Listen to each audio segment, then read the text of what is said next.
Hi, I'm Carmen Geddes and welcome to 10 Sisters TV.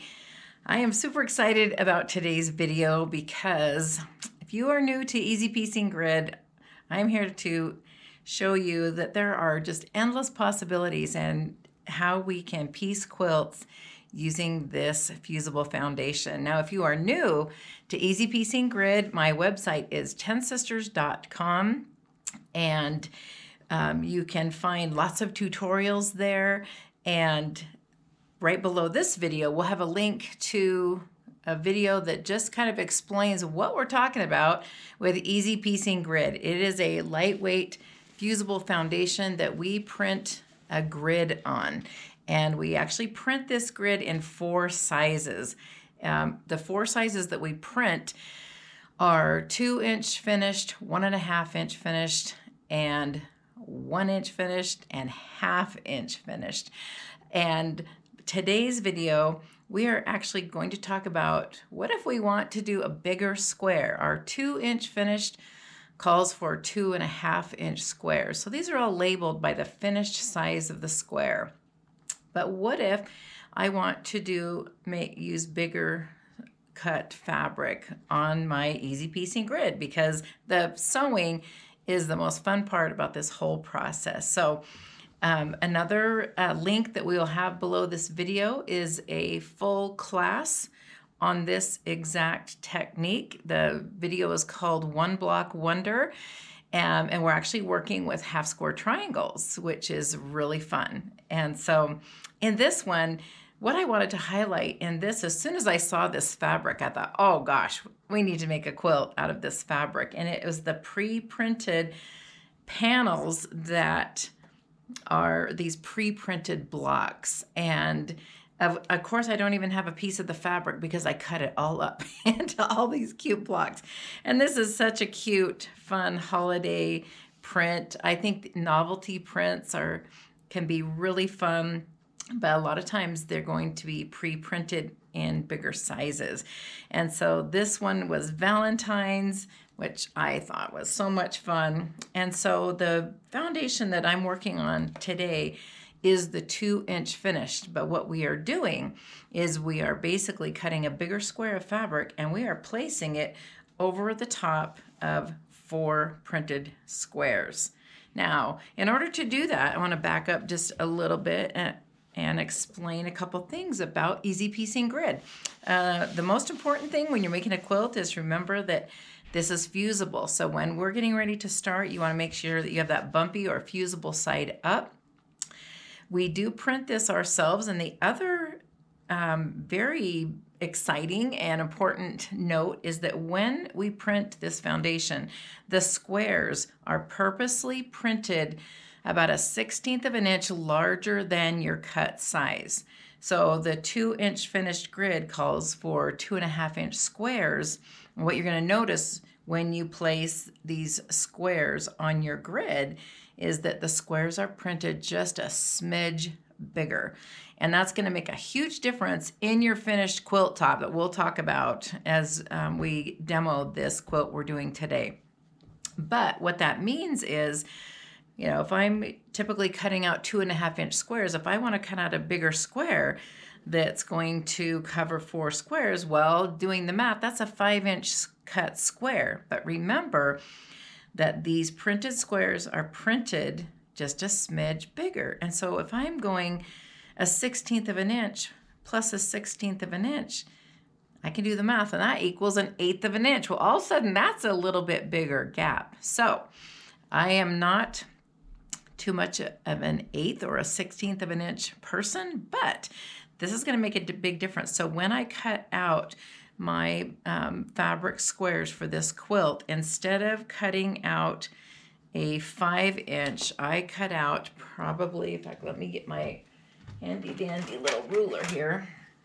And so mine are actually cut out 5 1/8, right? So I cut out my fabric squares, and then also that's what was really nice about this pre-printed panel was that there was some wiggle room around these darling little printed blocks so that I could really kind of fine tune the size I want to cut these blocks. So I cut these 5 and 1/8 just to allow for that extra room of the printing.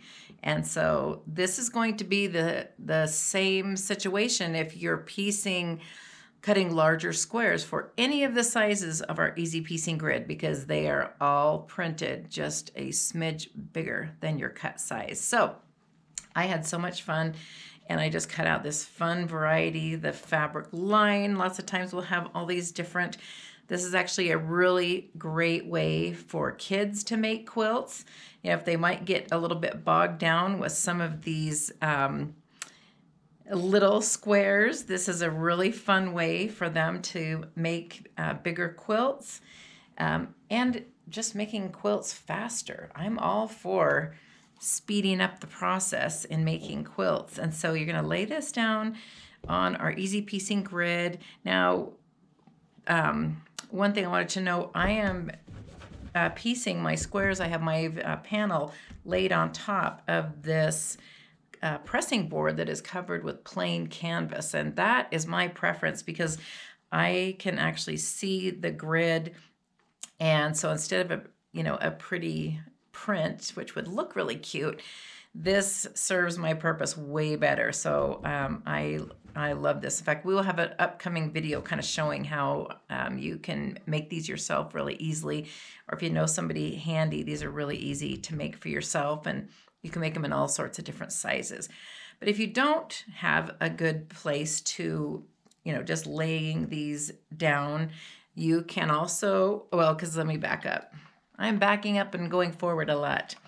I got my travel size iron. So the way that I piece is I will lay my squares down, being very aware of what is still fusible. I'm going to tack these squares in place with a nice hot iron. You can use steam if you want to.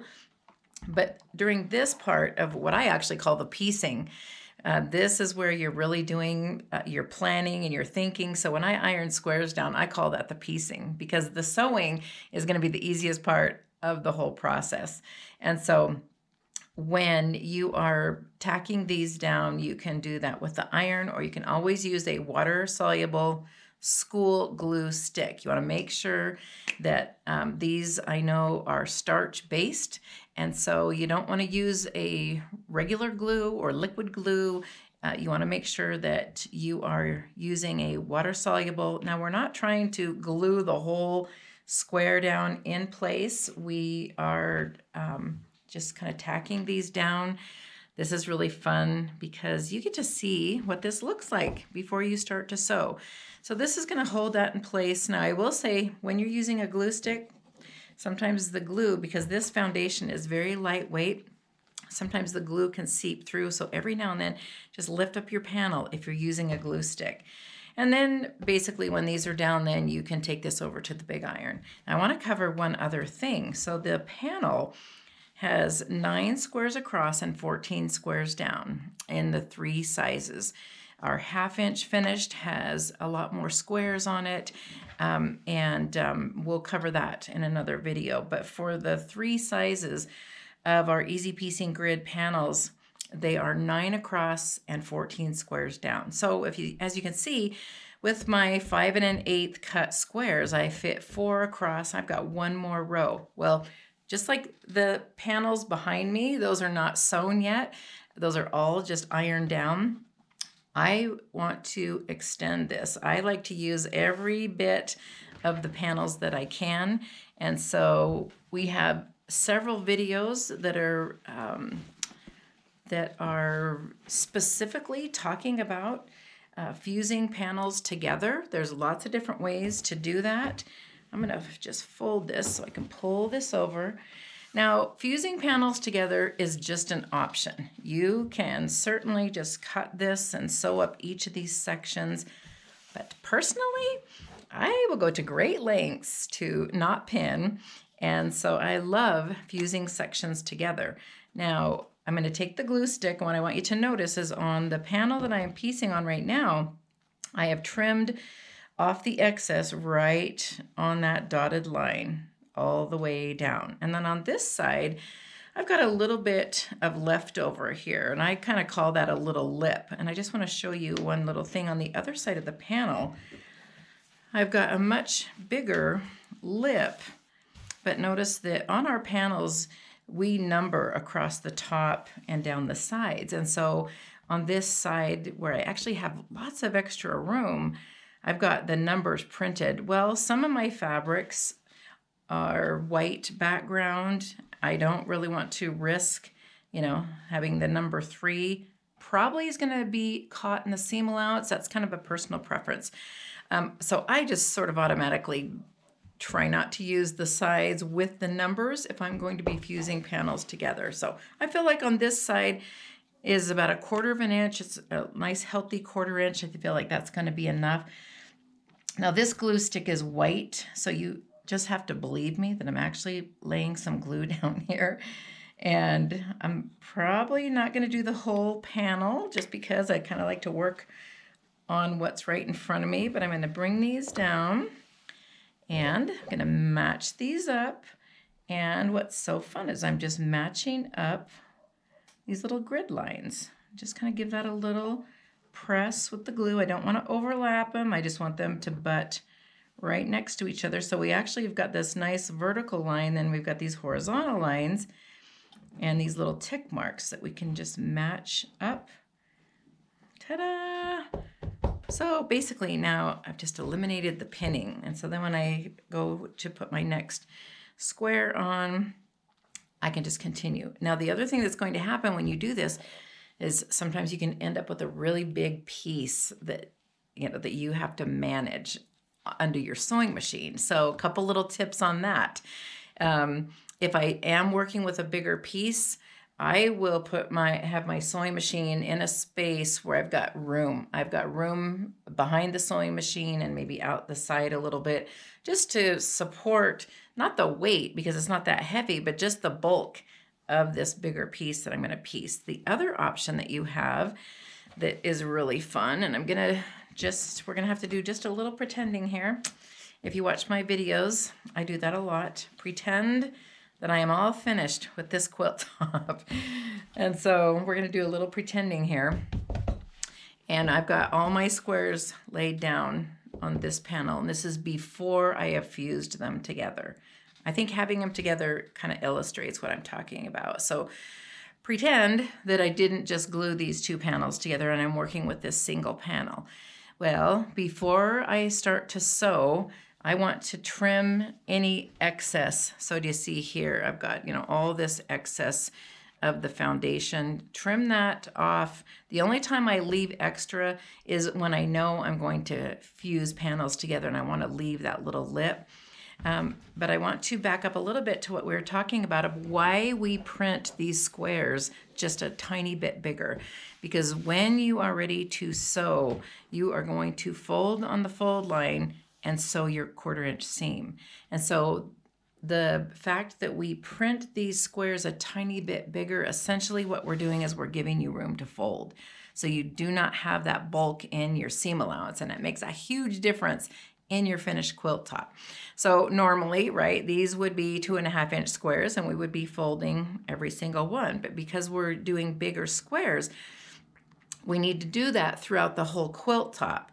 So what I mean by that is I don't want to put a 5 1/8, so 5 inch square next to 4 2.5 inch squares, because every line would need to be sewn. So if that makes sense.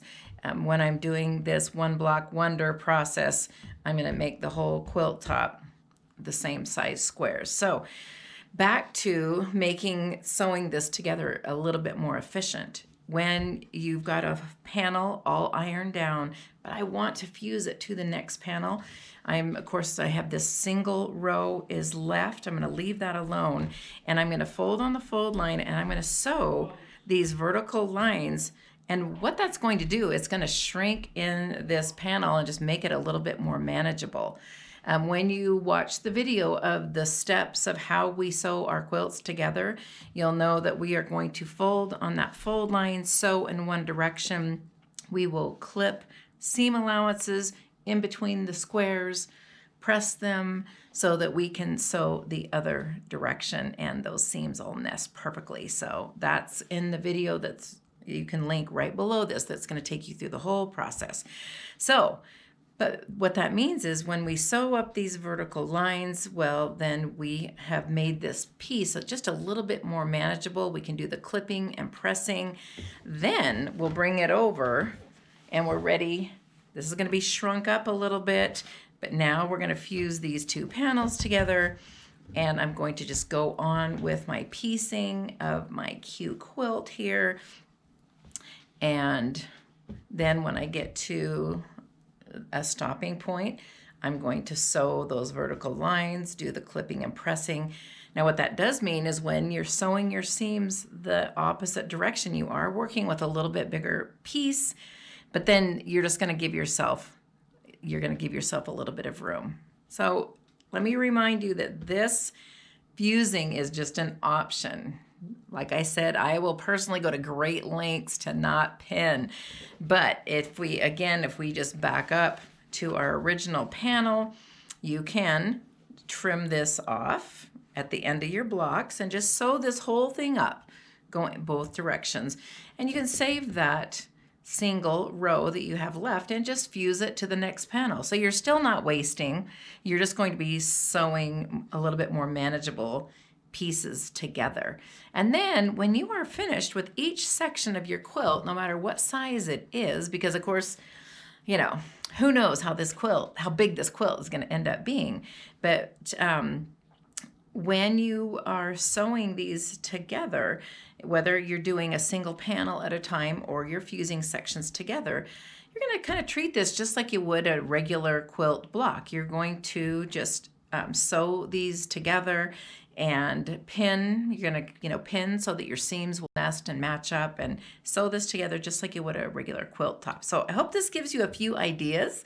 And again, another really fun way to showcase some of these really fun pre-printed fabrics out there that are already printed in blocks.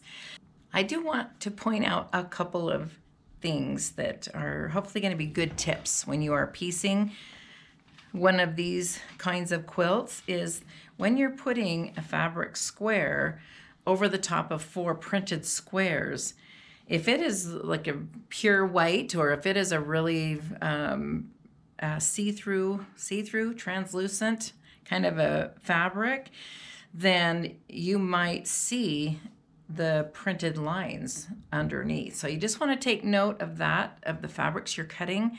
I will say, in a pinch, if I have really wanted to use like a pure white or a really light fabric when I am doing this technique, I will put 2 layers of that fabric on one, over the top to have like a double layer. So that's an option. It's going to give you a little bit more bulk in your seam allowance, but I have done it. So to me, that's always a factor when you're doing this. Maybe look for kind of a tone on tone that reads as solid in some of these fabrics that you want to use. And it seems like there was one other thing I was going to tell you. Oh, yeah, there was another thing I was going to tell you. So let's just look at this in some other quilt ideas. This is a really fun quilt in our block party book. And so just as a little refresher, the way we design all of our patterns is we take a project and we divide it up into sections, and each of these sections represent a panel. And so this block party quilt is a 6-panel project. Well, what if we wanted to do the same technique on a pre-existing pattern? Well, then basically what that means is each of these squares is going to be whatever your determined size is. So for instance, if I wanted to use my 1-inch finish that takes 1.5-inch cut squares, I would be cutting 3 1/8-inch squares. It's not going to be that much bigger than a 2-inch finish, but it is going to be bigger. If I was using our 1.5-inch finished, which takes 2-inch cut squares, if I'm doing this technique, those squares are going to be cut 4 1/8.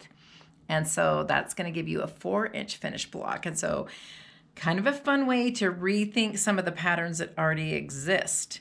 And so this is kind of a fun pattern that is on 10sisters.com that you can download. There's dozens and dozens of patterns you can download from our website. And this is the same thing. You know, every pattern we show you how big this is going to be if you're piecing with 1, 1.5, or 2-inch finish. But if you really like this, but you would like bigger squares, then you will just piece this again square by square, just like we do normally. But if you're going to put a bigger square over the top of 4 printed squares on the grid. You can always email me right from the website if you have questions. If you have a pattern you'd like to convert, I'm always happy to help you with any questions that you've got. But I just kind of hope that this helps you to look at some of these patterns a little bit differently. So that's a little tip I think will help. So again, I want you to please subscribe to our channel. If you like our videos, there's a little notification bell that you can click if you would like to be notified when we have a new video. Our website is 10sisters.com. And thanks so much for watching, and we'll see you on the next video.